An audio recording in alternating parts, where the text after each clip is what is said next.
Another guy that is having a really good second half and has had one of the greatest careers of all time, Albert Pujols, is approaching 700 home runs. He is at 697 home runs for his career.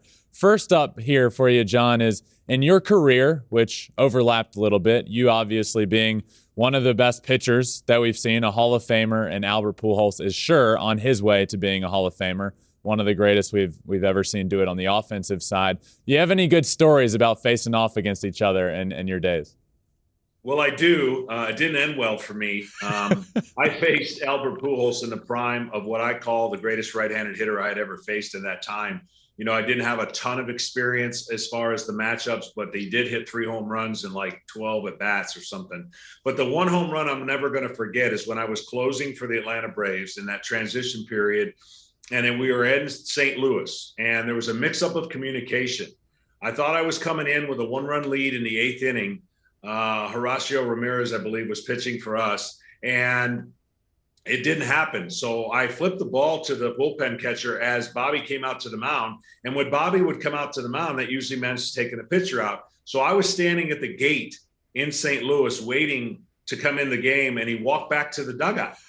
And so I didn't know what was going on at the time, so I sat down. Well, the next batter, I think, gave up a home run, and the game is now tied. Well, typically, closers don't go in on the road on an 8th inning game in the regular season, and then all of a sudden, here comes Bobby. Now I'm sitting down, I'm warm, I'm ready, but I'm kind of heated in the sense that I can't understand why the communication had come to the point where I was coming into a tie game.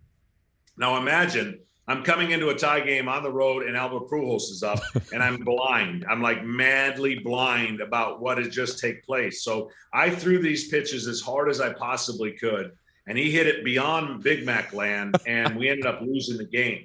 Well, the rest of the story gets interesting because I never did this too much, but I was dealing with a tendonitis in my elbow that when I got up, I needed to get in. I didn't need to rest after I got up, and that communication wasn't shared to Bobby. So you can imagine how upset I was. In the locker room was these curtains that separated the training room table from the locker room. I went at them to tear them off the hinges. I attacked them with both of my hands, and they were steel reinforced. Like it wasn't one of these shady curtains that you could just kind of rip off. So I went at him. And I'm telling you, I bruised both of my thumbs.